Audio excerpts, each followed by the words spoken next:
Let's go live to the White House and CBS News White House reporter Aaron Navarro. Aaron, practically nothing left. That's the message from the president on Iran, according to Axios this hour. So what is he saying? Has he said anything else about this ongoing war? The president went on to tell Axios he believes that the war could end soon because, in his words, they've accomplished a lot of the U.S.'s military goals of decimating Iran's military capabilities. He said to Axios, quote, "Anytime I want it to end, it will end." This follows comments that he made in a phone interview with CBS News and Weijia Zhang earlier this week, where he said and signaled that the war would be very complete soon. Israeli officials, though, have not said if the fighting will stop anytime soon. And in fact, the country's defense minister said today that the war will continue, quote, without any time limit for as long as necessary.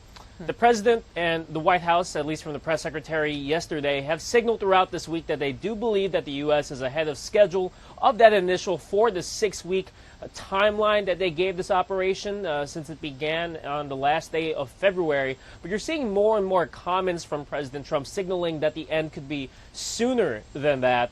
And that comes, of course, as domestic pressure rises as a result of the rising gasoline prices, but also shows confidence that the president has in what the operation has done so far, though the main objective of making sure Iran never has a nuclear weapon, how they determine that remains to be seen.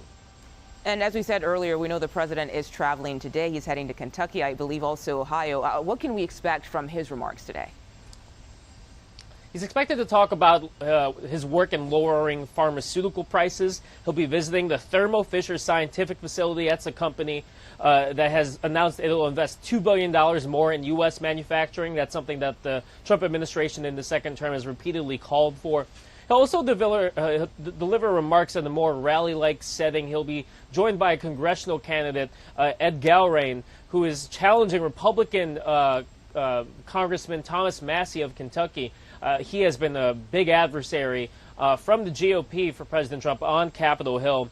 But this will also be a platform for President Trump to talk about the war with Iran and specifically address the higher gas prices, as they maintain that this will be a short blip, temporary pain, as polling shows that cost of living, the economy, remain the top issues for voters in these midterm elections. And the polling also shows that the president and his party have lost ground on that issue. So this speech is expected to potentially address a lot of things, as it always is with President Trump. But the focus, at least going in, is lower pharmaceutical prices and affordability. Okay. And Aaron, while we have you here, I want to get to this new exclusive report from CBS News. Officials tell us that dozens of U.S. service members in Kuwait have suffered serious injuries like burns and brain trauma and even shrapnel wounds. What more are you learning about that? Yeah, this is that drone strike at the beginning of this operation that killed 6 U.S. service members. And we're learning more details than had been previously known about the severity of those injuries. We know that those that have been injured had to receive hospital care, some sent to the U.S., to San Antonio, to Walter Reed here in the D.C. area. But at least 25 had to go to a regional medical center in Germany. And we have learned, per this reporting from our colleagues, that 20 were transported with injuries the military designated as, quote, urgent. And required evacuation. That includes traumatic brain injuries, memory loss, concussions. And this is just the most detail we've gotten on the physical toll of that strike, as we're learning also from the Pentagon earlier this week that 140 American service members have been injured so far, though they did not specify where or when they were wounded, or certainly the type of injuries that they had sustained. Okay, Aaron Navarro outside the White House for us today. Thank you so much for your reporting.